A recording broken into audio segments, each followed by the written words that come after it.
Cette semaine, l'État américain est devenu actionnaire de vos actions quantiques, directement. 2 milliards de dollars sur la table contre des parts au capital. D-Wave, Rigetti, Inflection ont explosé en bourse hier. Mais deux noms des plus connus du secteur, à savoir Google et IonQ, ne sont pas sur la liste. Et IonQ a quand même grimpé. Aujourd'hui, on regarde qui gagne, qui perd, qui manque à l'appel et le piège que personne ne montre. Bien évidemment, tout ceci à titre informatif, car on ne donne pas de conseils d'investissement sur cette chaîne. C'est parti.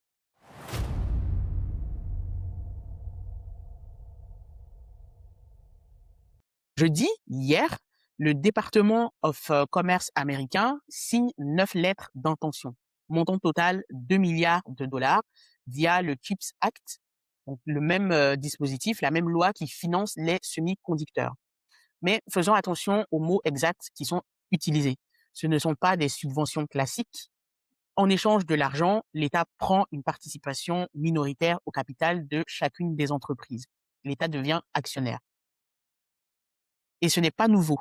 C'est exactement le même modèle qui a été utilisé en août 2025 quand le même département du commerce a pris 10% dans Intel. Et si vous suivez le domaine des semi-conducteurs, vous savez ce qui s'est passé après cette prise de participation. L'action Intel a explosé. C'est peut-être ce qui va se passer avec les actions quantiques. Ce n'est pas dit. Seul l'avenir nous le dira. Mais le marché, quant à lui, a lu exactement la même chose. Donc, hier, euphorie totale sur les actions du secteur. Maintenant, regardons de près qui gagne. D'un côté, on a les fonderies, donc la moitié de l'enveloppe est partie chez deux gros acteurs. Le premier, c'est IBM. IBM a reçu 1 milliard de dollars de l'État pour lancer Anderon, une filiale dédiée à la fabrication de wafers quantiques supraconducteurs à Albany dans l'État de New York. Et IBM, ils ont du free cash flow, donc ils ont remis 1 milliard de dollars de leur propre poche pour compléter la somme qui a été donnée par le gouvernement américain. Donc ensuite, on a Global Foundry qui va toucher 375 millions de dollars. Donc ensuite, on a les pure players du calcul. Donc 5 entreprises vont recevoir environ 100 millions chacune. Donc on a Atom Computing, on a D-Wave, on a Inflection, on a PSI Continuum. Donc Continuum d'ailleurs qui est en train de préparer son introduction en bourse. Donc Continuum, c'est une filiale d'Honeywell et on a Rigetti. Ensuite, on a Dirac, une plus petite entreprise qui elle va recevoir 38 millions de dollars. Et quand cette information est tombée, la bourse a réagi tout de suite.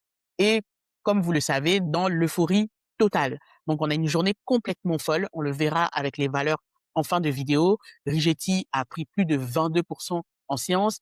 D-Wave, presque 40% en séance. Et le plus grand gagnant, c'est Inflection, qui ont fait presque 50% en séance. Le plus sage, c'était IBM, qui a pris que 7%. Mais pour une valeur telle que celle-ci, c'est déjà énorme.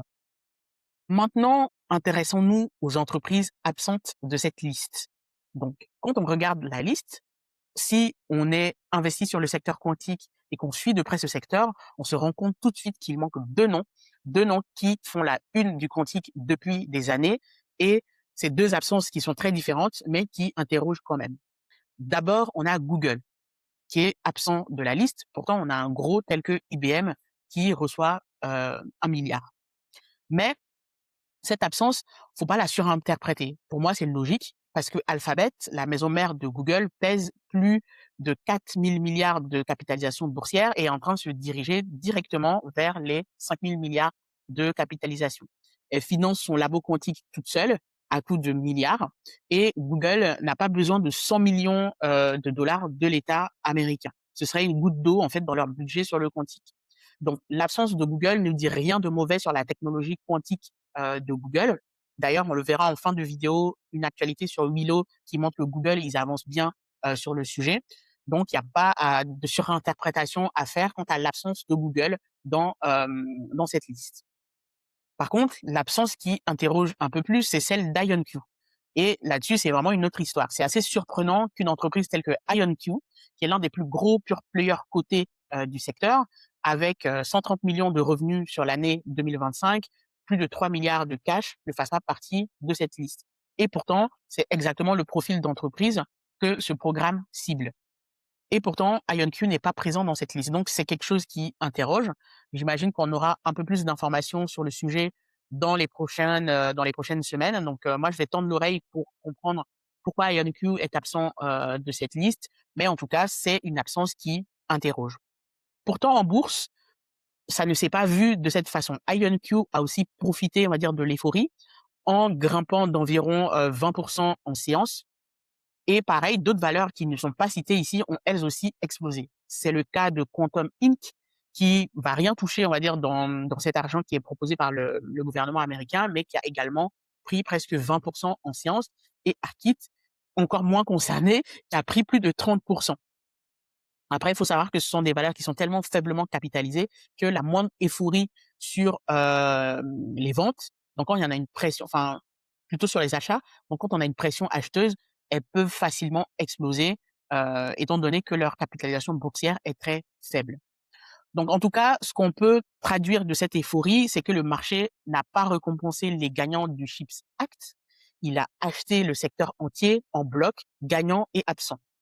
Donc, quand une action qui n'a rien à voir monte de plus de 20%, ce n'est plus une analyse, ça devient un réflexe. On se jette sur toutes les actions du secteur en se disant que maintenant, on va avoir un narratif sur le quantique. Mais en tout cas, retenez ce signal, on y revient un peu plus tard dans la vidéo. Donc, je vous propose dans cette vidéo 3 nuances, donc c'est-à-dire des éléments qui vont vous permettre d'accueillir cette nouvelle avec de la nuance pour voilà, prendre des décisions éclairées. Le premier point, l'argent de l'État n'est pas gratuit. Donc, entrer au capital, ça signifie que l'État va recevoir des actions nouvelles. Des actions nouvelles, ça veut dire dilution. On en a parlé sur la vidéo sur Rigetti. Je vous invite à aller la voir. Donc, ça signifie que votre part du gâteau rétrécit un peu. Deuxième point, ce sont des lettres d'intention. Et là, on va dire le vocabulaire, il est très important à comprendre. C'est qu'on parle de lettres d'intention. Elles sont pas encore, l'argent n'est pas encore à disposition des entreprises. Des accords doivent être encore finalisés. Donc rien n'est signé pour de bon. Et ça, si vous êtes sur les marchés depuis un moment, ça signifie qu'on peut avoir un buy the rumor et sell the news. Donc, c'est-à-dire qu'au moment où les accords seront signés de façon effective, on risque d'avoir un gros retracement des actions qui ont profité de cette hausse suite à l'effet d'annonce, mais ça sera plus violent pour les entreprises qui ne sont pas concernées par le sujet, qui ont quand même pump lorsque tout ça a été annoncé. Troisième nuance, et c'est à mon sens le plus important, mettez les montants en face des valorisations. Getty reçoit 100 millions étalés sur 3 ans pour une entreprise qui pèse 7 milliards en bourse avec 7 millions de revenus réels. Cet argent, en réalité, il change pas les fondamentaux pour une entreprise telle que Rigetti.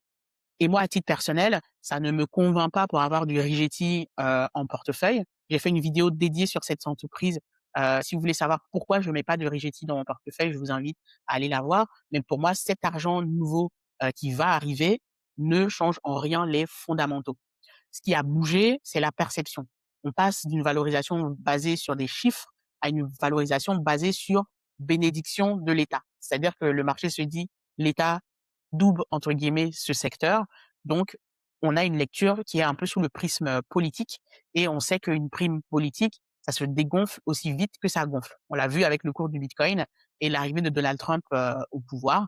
Donc, je vous laisse en tout cas imaginer ce qui pourrait se passer. Donc cette actu, en tout cas dans le secteur quantique, ça a été la principale, mais il y en a d'autres.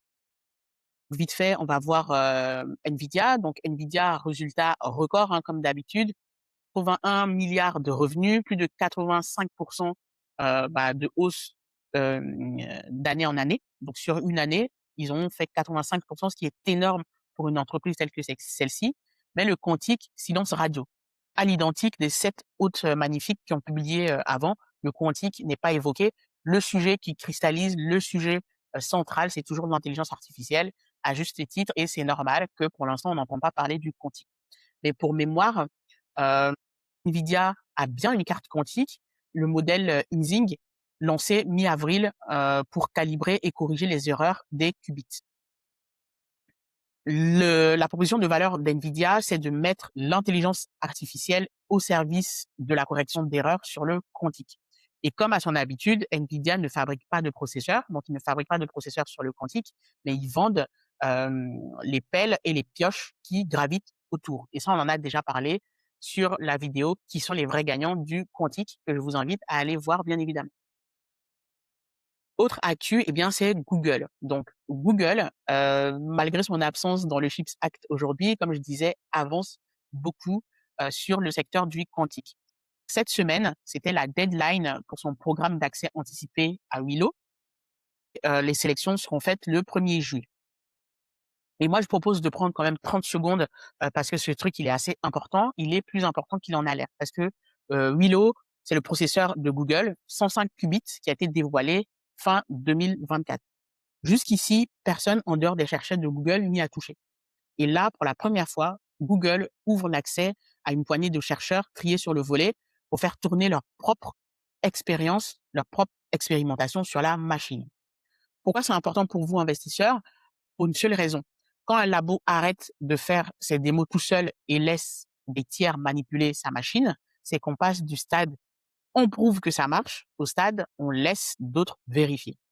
C'est une étape de validation externe qui est très très importante, surtout dans le secteur du quantique où tout le monde fait des effets d'annonce dans ses propres communiqués de presse et comme personne n'y comprend rien, certains peuvent raconter tout et n'importe quoi. Donc le fait que Google ouvre l'accès à Willow à des chercheurs, à des gens hautement qualifiés qui ne font pas partie des équipes de Google, c'est que Google a confiance dans sa puce et qu'elle est prête et que Google est prêt à laisser d'autres personnes la tester et à expérimenter dessus et éventuellement rapporter des solutions parce qu'ils vont constater probablement des bugs et leur apporter comme ça tout un tas de solutions pour améliorer la puce.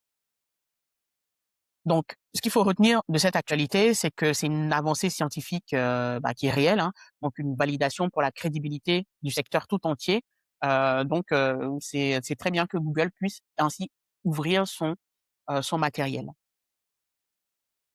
Voilà, donc on a fini sur les grosses news de la semaine. On va maintenant passer aux valeurs pour voir sur les graphiques cette folie qu'on a connue hier. Donc vous allez voir, hein, quasiment toutes les actions ont des graphiques qui ont cette tête-là avec des gros gaps haussiers. J'ai mis le graphique cette fois en daily pour qu'on puisse bien voir ce qui s'est passé sur la journée.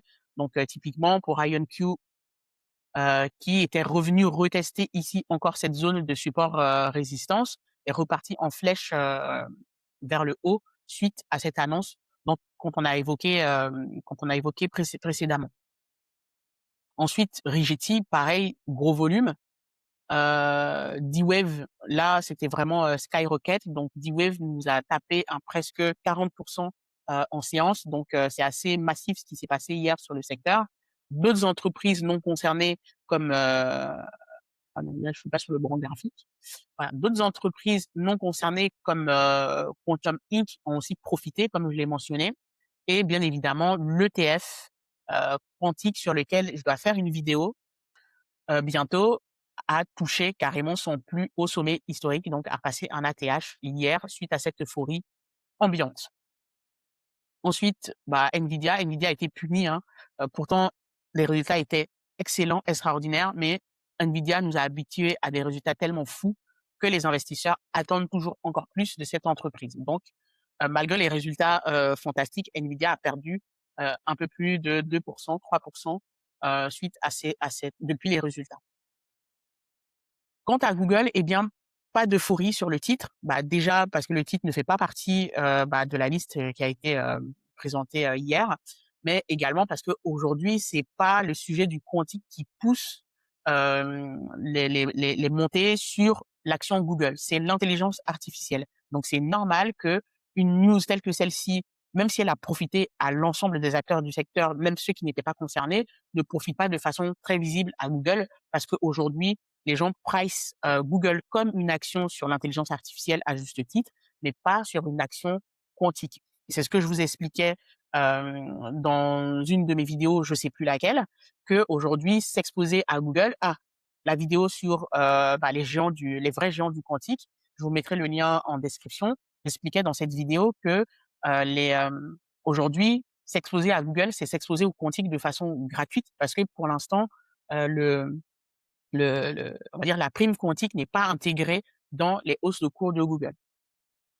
Ce qui n'est pas le cas sur IBM parce que IBM, déjà, ils font partie de la liste, qui a été mentionnée, mais ils sont bien identifiés comme étant des acteurs très, en avance sur le quantique, étant donné qu'ils communiquent beaucoup dessus, ils en parlent dans leurs earnings et bah, voilà, on voit également qu'ils ont été sélectionnés, par, le département of commerce. Donc IBM est sur le quantique depuis de nombreuses années, mais le fait savoir et le met en avant dans leurs différentes publications. Donc IBM hier a profité de cette euphorie dans une moindre mesure que les pure players parce que l'action a monté que de 7%, ce qui est déjà énorme.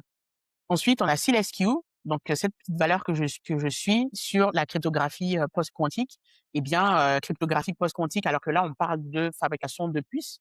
SealSQ en a quand même profité, hein, donc avec presque, je sais plus, je regarde combien ils avaient fait.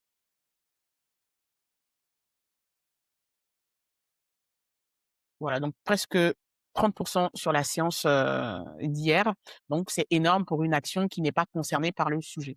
Donc bien évidemment, il faut faire très attention. C'est pas le moment de rentrer dessus en mode FOMO parce que, bien évidemment, on peut avoir un buy the rumor, sell the news, ou un retracement quand les gens vont commencer à analyser les choses et se dire que ces actions-là ne sont pas concernées, par, l'amendement, en tout cas, qu'il y a eu sur le chips. Une autre entreprise qui a bien profité de ça et qui est aussi sur la liste, c'est Inflection. Donc Inflection a touché presque 50%, en séance. Donc c'est assez énorme, pour une action, telle que celle-ci. Mais c'est normal parce qu'on était dans une euphorie généralisée, d'autant plus que Inflection fait partie de la liste. Mais l'autre point aussi à prendre en compte quand on voit des énormes variations telles que celle-ci, c'est que ce sont des entreprises qui sont faiblement capitalisées. Donc la moindre pression, que ce soit à l'achat ou à la baisse, a un gros impact sur les cours. Donc elles sont extrêmement volatiles et ça se voit en tout cas sur les graphiques. On a des gaps en tout cas dans tous les sens. Donc là, c'est parce que ce sont des actions à faible capitalisation boursière, donc pour peu qu'il y ait un peu d'euphorie, eh bien ça pète dans tous les sens. Pour ma part, je vous dis bon week-end. On se retrouve la semaine prochaine, mardi, pour, une vidéo sur, comment s'exposer au quantique via le PEA. Donc, je vous donnerai dans cette vidéo des proxys qui permettent de s'exposer sur ce secteur, via le plan d'épargne, action et d'ici là, bah, passez un bon week-end. Si cette vidéo vous a été utile, n'hésitez pas à vous abonner, à mettre un commentaire ou bah, activer la cloche de notification pour ne pas manquer les prochaines vidéos.